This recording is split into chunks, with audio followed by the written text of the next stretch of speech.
Bonjour, nous allons commencer le troisième chapitre, théorème de Gauss. Je vous rappelle rapidement que dans les deux premiers chapitres, on avait défini le champ et le potentiel électrostatique. Vous savez actuellement calculer le champ et le potentiel créé par une charge ponctuelle, par un ensemble de charges ponctuelles ou bien par des distributions continues. Vous savez aussi déterminer l'un connaissant l'autre en utilisant la relation E égale moins gradient V.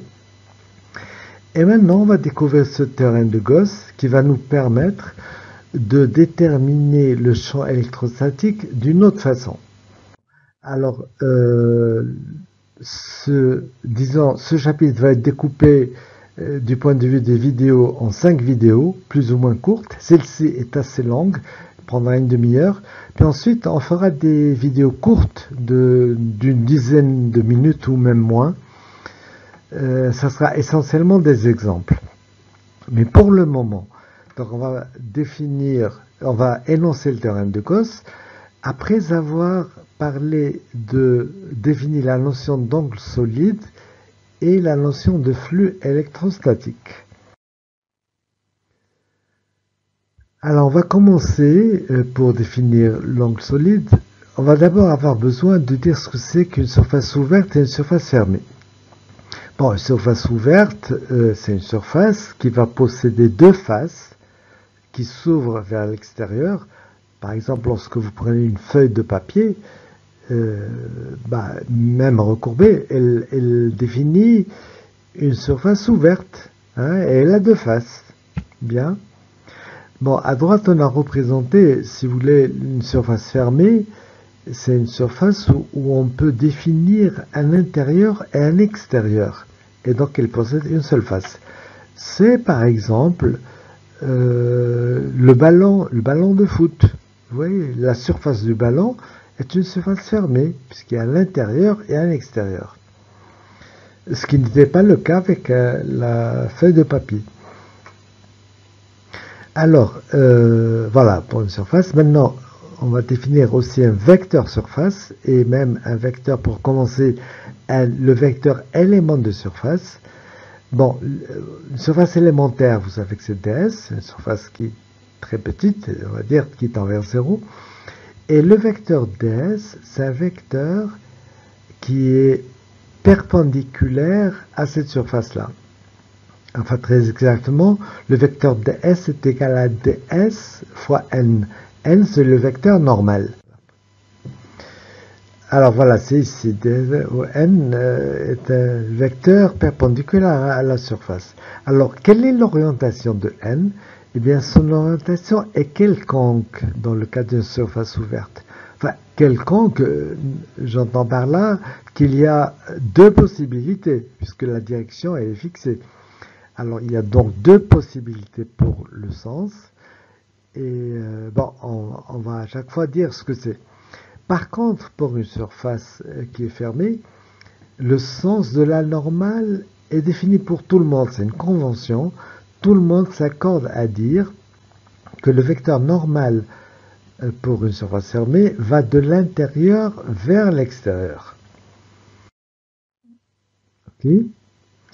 Bon, maintenant on va pouvoir dire ce que c'est qu'un angle solide. On commence d'abord par rappeler ce que c'est que l'équivalent dans un plan, ce qu'on appelle un angle.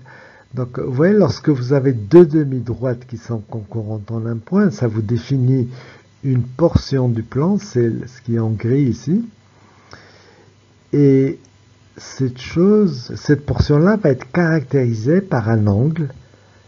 Et pour définir un angle, on considère un cercle de centre, le point de concours des deux demi-droites, et on trace donc un cercle de rayon R, quel que soit ce rayon R.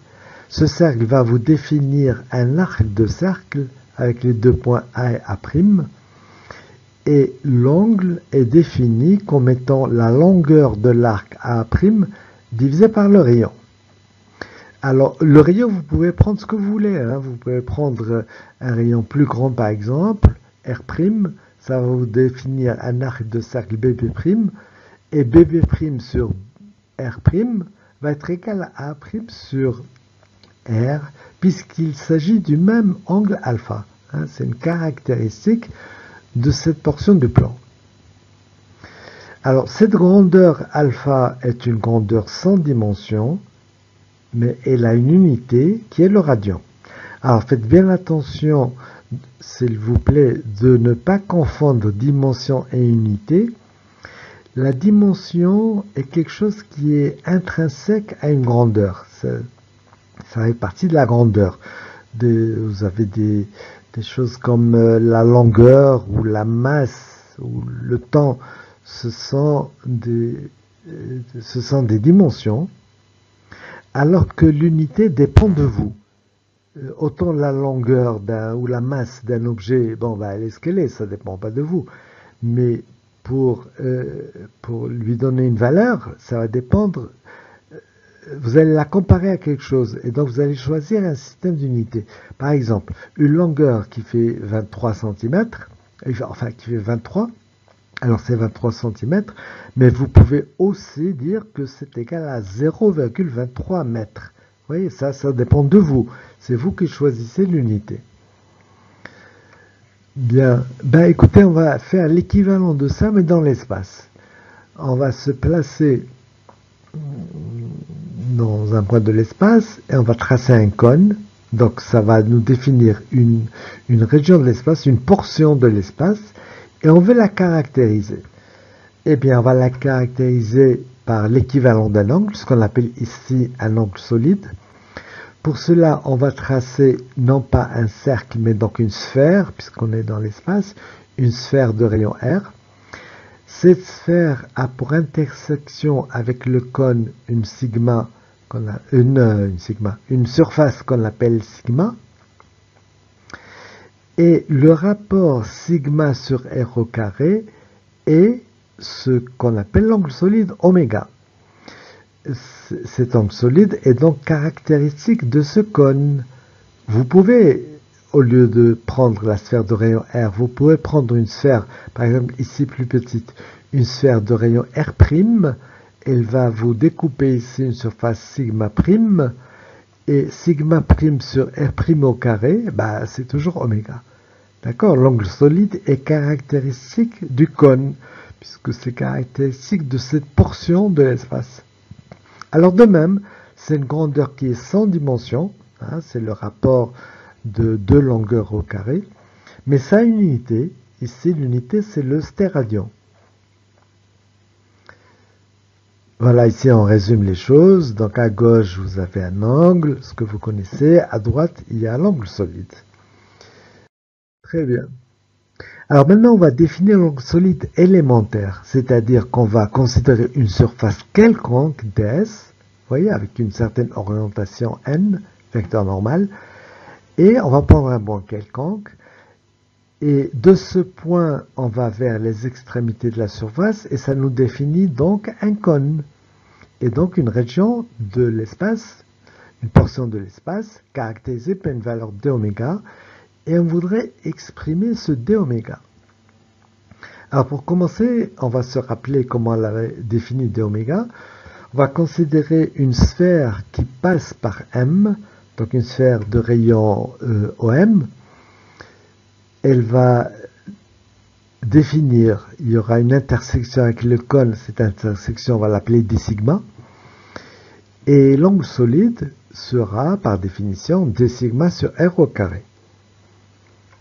Le vecteur d sigma est collinaire avec OM, ce qui n'était pas le cas pour ds. ds avait une orientation quelconque. Le vecteur ds avait une orientation quelconque. Donc, d'oméga égale d sigma sur r au carré. Très bien. Oui, mais moi, ce que je veux, c'est exprimer d'oméga en fonction de ds. Alors pour ça, on va redessiner les choses dans une autre perspective. On va représenter les choses dans un plan. Vous voyez, les surfaces, par exemple, la surface ds est représentée par le bleu, la surface des sigma est représentée par le vert.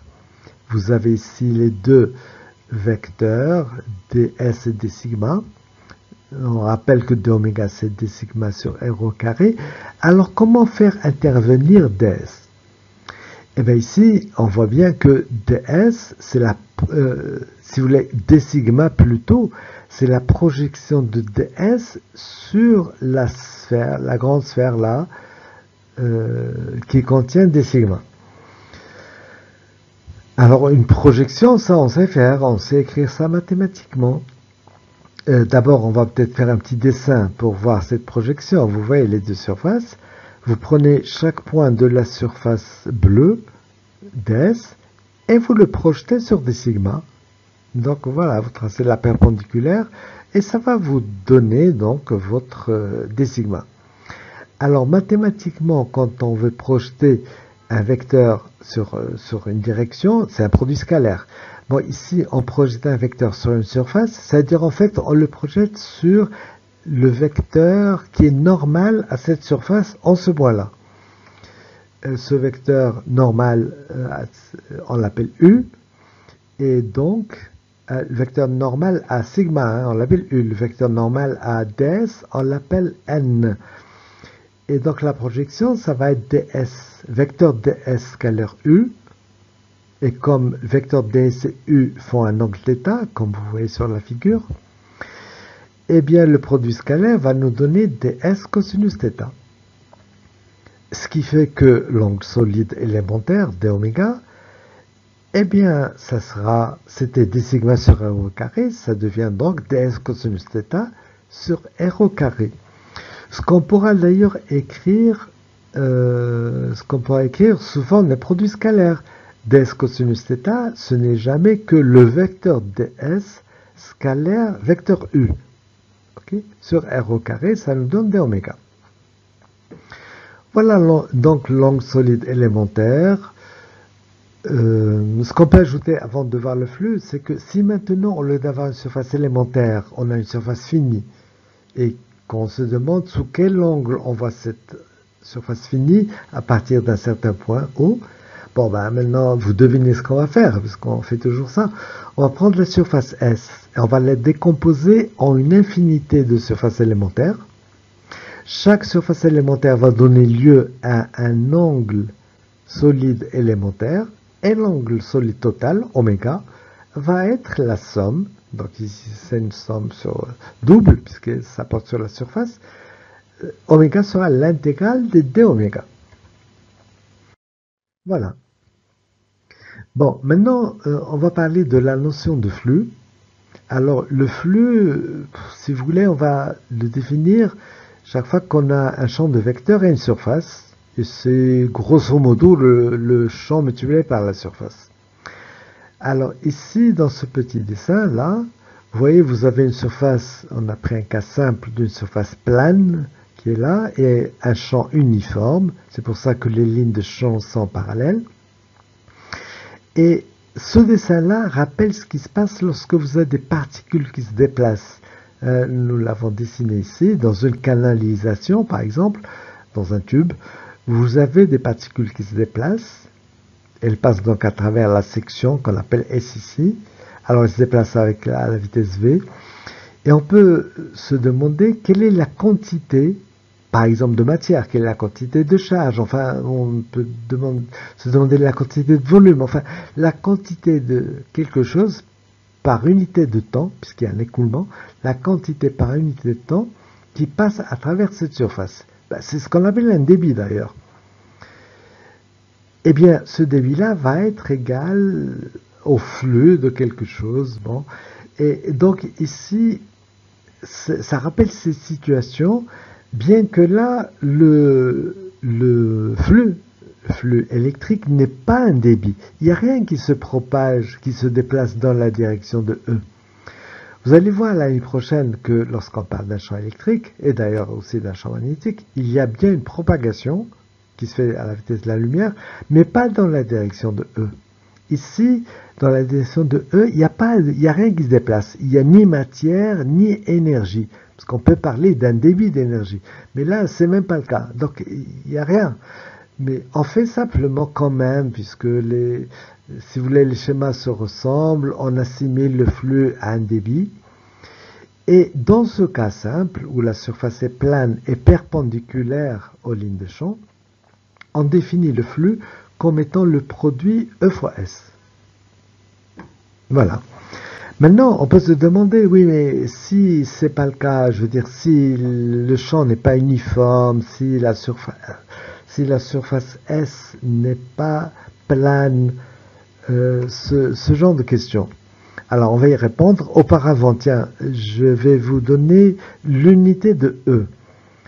Vous voyez que l'unité de E, c'est l'unité de phi, c'est l'unité de E fois l'unité de S. Alors, E s'exprime en volts par mètre, S en mètres au carré, et donc phi va s'exprimer en simplifiant par mètre. Phi va s'exprimer en volts fois mètre, en volts mètre. C'est donc l'unité du flux. Bien, pour en venir à ce que je vous disais, si maintenant le champ n'est pas uniforme, ou que la surface n'est pas plane, et qu'elle n'est même pas une surface infinitésimale, une surface finie, il n'y a aucun problème. On va départager, comme on fait toujours, on va découper plutôt la surface S en une infinité de petites surfaces infinitésimales. Au niveau de chaque surface infinitésimale, on peut considérer que le champ est uniforme, parce que la surface est l'infinitésimale. Et on va dire que le flux total, eh bien, c'est la somme des flux. C'est-à-dire qu'on va pouvoir écrire que phi, ça sera le premier, enfin phi 1, c'est-à-dire E1 fois delta S1, plus E2 fois, enfin quand je dis fois c'est scalaire, E2 scalaire delta S2, etc.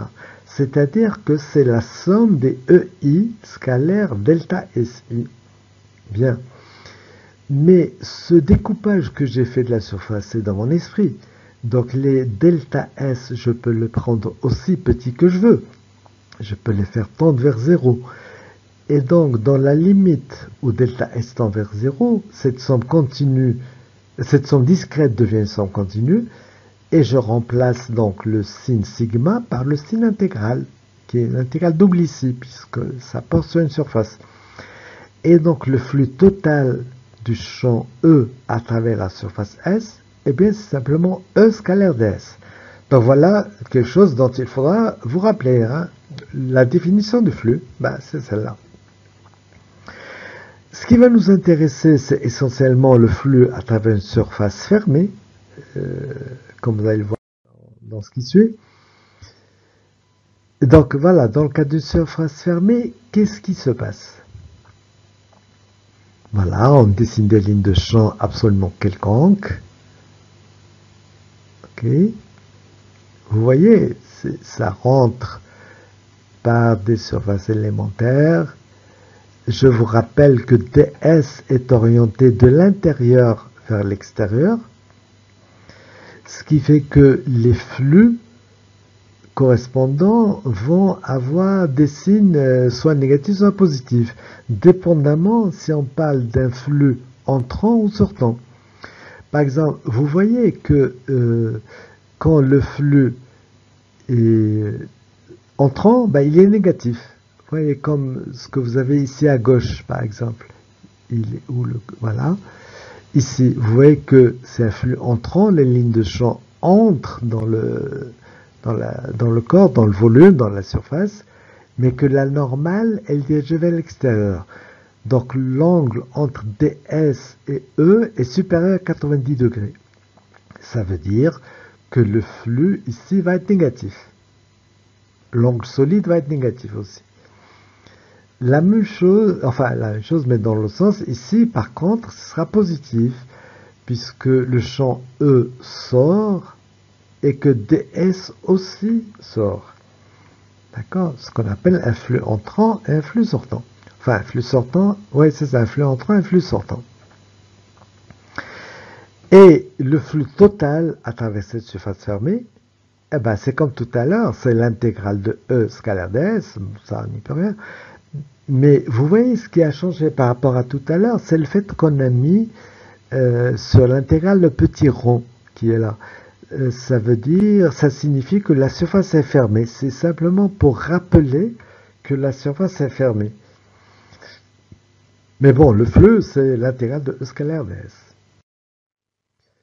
Ok, bah écoutez, avec tout ça, on va pouvoir maintenant donner le terrain de Gauss, mais d'ailleurs qu'on va démontrer maintenant, en commençant par considérer une surface fermée, voilà, ici, et une charge ponctuelle qui est à l'extérieur, et cette charge, on va la supposer positive, ce qui n'est important que pour pouvoir dessiner. Mais sinon, le raisonnement est valable pour une charge qui négative, mais qui est à l'extérieur. Hein. Dans ce premier cas, on se place à l'extérieur. Tout à l'heure, on verra à l'intérieur ce qui se passe. Bon, la question, donc concrètement, la question qu'on se pose, c'est combien vaut le flux du champ électrostatique créé par cette charge Q à travers cette surface fermée S. D'accord, donc voici, on dessine les lignes de champ, vous voyez, c'est des demi-droites, comme vous savez. Certaines de ces lignes vont donc traverser la surface. On va parler d'abord d'un flux ou d'un flux élémentaire et donc d'un angle solide élémentaire.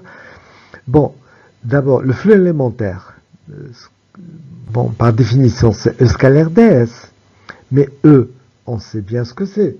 C'est le champ créé par une charge ponctuelle. Donc c'est Q sur 4pi epsilon 0 r au carré, porté par le vecteur U. Donc ça va nous donner ici le vecteur ds scalaire U divisé par r au carré. Très bien. Et ça vous rappelle quelque chose, ça, ds vecteur scalaire U sur r au carré? Ben oui, c'est exactement l'angle solide qu'on a défini tout à l'heure. Donc, cette chose, cet angle solide élémentaire, va être égal à Q sur 4pi epsilon 0 fois d oméga. D oméga, on appelle ça l'angle solide sous lequel on voit la surface élémentaire ds à partir du point où se trouve la charge. Et pour définir maintenant l'angle solide total sous lequel on voit toute la surface, eh ben, il suffira d'additionner tout ça, d'additionner toutes ces quantités-là, ce qui fait que ça va nous donner phi égale Q sur 4pi epsilon 0 fois la somme double, l'intégrale double de d oméga. Alors pour évaluer, pour déterminer cette somme double sur d oméga, ben, je vais vous faire remarquer que si vous prenez un cône donné qui part de la charge, eh ben, il va traverser un nombre pair de fois la surface. Par exemple, ici, c'est 2 fois. Hein, une fois pour entrer et une fois pour sortir. Si vous prenez une surface quelconque, enfin bizarroïde, avec des hauts, des bas, etc., eh ben, il va traverser un nombre pair de fois.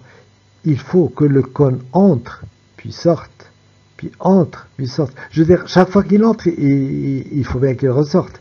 Donc c'est un nombre pair de fois. Alors, le raisonnement est le suivant. Je vous l'explique sur le cas simple ici où il n'y a que deux. Il y a une entrée et une sortie. Nous savons que ici, c'est le même cône. Donc, les deux surfaces sont caractérisées, si vous voulez, par le même d oméga. D oméga est une caractéristique de ce cône. Seulement, ce d oméga qui est là, il est négatif, puisque l'angle est supérieur à 90 degrés, alors que là, il est positif. Donc la somme de ces deux angles solides va donner 0. Et vous pouvez faire la même chose pour tous les... Pour chaque fois qu'il entre, ben, il y aura une sortie correspondante et la somme des deux sera égale à 0. Ce qui fait que l'angle solide total va être nul. L'angle solide total sous lequel on voit une surface fermée à partir d'un point extérieur va être nul. Et donc, le flux, qui est égal à 4pi epsilon 0 fois cet angle solide, eh bien, le flux à travers cette surface fermée va être égal à 0. Donc ça, c'est très simple. Chaque fois qu'on a une charge qui est à l'extérieur de surface fermée, le flux à travers cette surface est nul. Maintenant, posons-nous la même question, mais concernant une charge qui est à l'intérieur. Voilà, donc comme tout à l'heure, on va prendre une charge positive simplement pour pouvoir dessiner. On se pose la même question, à savoir combien vaut le flux à travers cette surface. On dessine les lignes de champ. Vous voyez, les flèches sont dirigées comme ça parce que la charge est positive, sinon ils seront simplement dirigés dans l'autre sens. Et qu'est-ce qu'on va dire ici? Oui, je vous fais voir que le flux sortant à travers la surface S, c'est le même que le flux sortant à travers une sphère qui entoure la charge. Oui, parce que l'angle solide correspondant est le même. L'angle solide, d'ailleurs, ici, c'est l'angle solide sous lequel on voit l'espace entier. Puisqu'il faut, tu vois, on est à l'intérieur de la surface, il faut regarder toute la surface. Bon, ben, c'est ça qu'on va dire.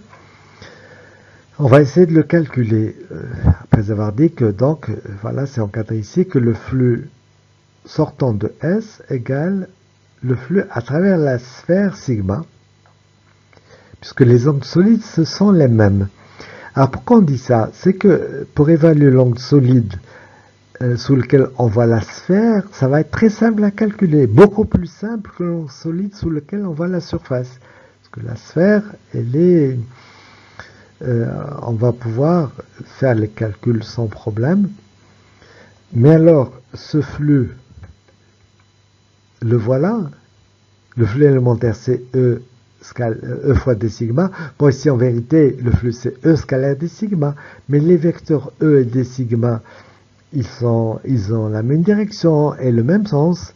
Et c'est pour ça que ça revient à une multiplication. E, je sais ce que c'est. Q sur 4pi epsilon 0 r au carré. Voilà. Ce qui fait que je reconnais d sigma sur r au carré, c'est l'angle solide d oméga, sous lequel on voit l'élément d sigma à partir du point O. Et le flux total, bon, ben, c'est la somme du flux. Ça revient donc à dire Q sur 4pi epsilon 0 fois la somme des angles élémentaires. Et donc, cette somme des angles élémentaires, c'est l'angle élémentaire total sous lequel on voit la surface. Sigma, et donc sous lequel on voit l'espace. Alors cet angle, en fait, il est connu. Il vaut 4pi, comme on peut le voir avec un calcul très simple qu'on va faire oralement ici, mais que je vous demande d'écrire plus tard hein, pour vous habituer à ce genre de choses. Donc, il s'agit d'évaluer, de déterminer cette intégrale-là, l'intégrale d oméga. D oméga, je vous rappelle, c'est d sigma sur r au carré. R, c'est le rayon de la sphère. Mais d sigma, puisque en coordonnées sphériques, puisque nous sommes sur une sphère, d sigma va s'écrire r au carré sinus θ dθ dφ. On simplifie par r au carré, il reste l'intégrale sinus θ dθ dφ. Bon, l'intégrale sur dφ, c'est une intégrale qui part de 0 jusqu'à 2pi, ça va donc nous donner un facteur de pi. Et l'intégrale de sinus θ, dθ, sachant que θ varie de 0 à pi, ça va nous donner un facteur 2. 2 fois 2pi, c'est égal à 4pi, d'où le résultat qui est là, qui est un résultat très classique. Hein, c'est 4pi, c'est l'angle solide sous lequel on voit tout l'espace. Bien, alors ça va nous permettre de d'écrire que le flux, en simplifiant par 4pi, eh bien, le flux à travers la surface, c'est Q sur epsilon 0. Voilà, Q sur epsilon 0, qu'on encadre, et on résume tout ce qu'on vient de dire. Donc, en définitive, le flux électrique, c'est l'intégrale de E scalaire ds sur la surface fermée, hein, il faut qu'elle soit fermée, eh bien, ça va être égal à la charge intérieure, la charge qui est à l'intérieur de la surface, divisée par epsilon 0. Je dis bien la charge totale qui est à l'intérieur, c'est pas nécessairement une charge ponctuelle.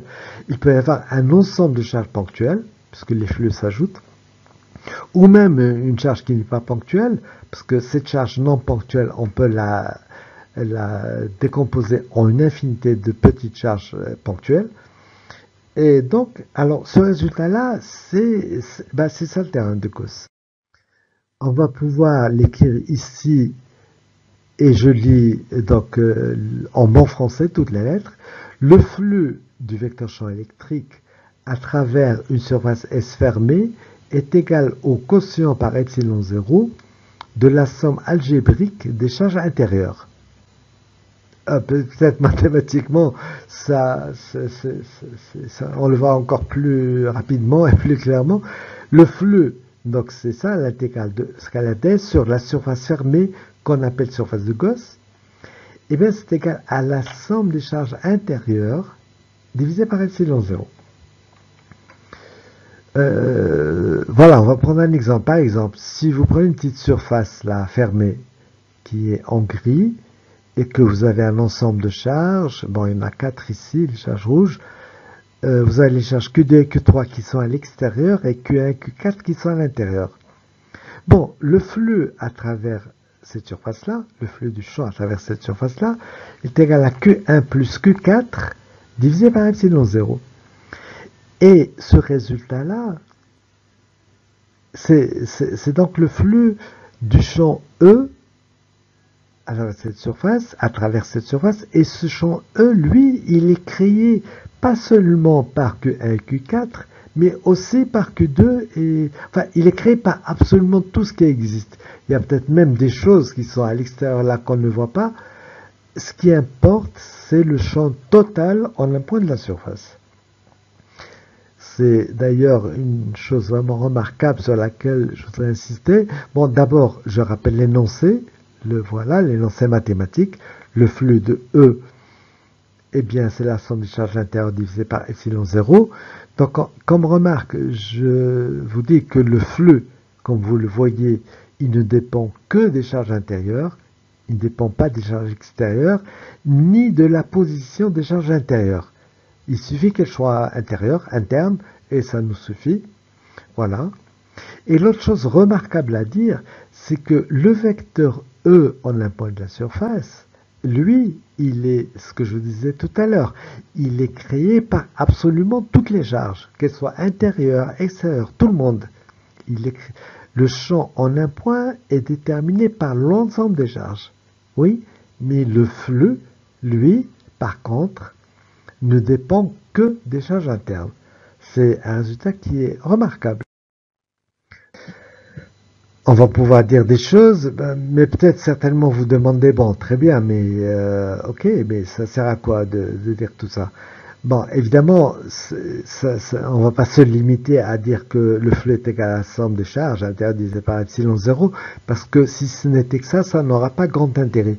Non, l'intérêt, c'est que grâce à ce résultat-là, on va pouvoir déterminer le champ électrique sans passer par la loi de Coulomb. Et donc ça peut nous être d'un secours énorme. Simplement, ça ne pourra se faire que dans les situations où il y a beaucoup de symétrie. On pourra dire des choses sur les lignes de champ, et ce qui va nous permettre de choisir la surface d'intégration, qu'on appelle la surface de Gauss. Et le mieux, c'est de prendre des exemples. Mais cette vidéo, déjà, je pense qu'elle doit faire une demi-heure, je pense. Donc les exemples, on va les laisser pour les vidéos prochaines qui seront très courtes.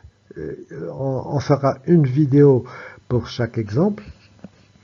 Et donc je vous dis, en fait, à la prochaine fois.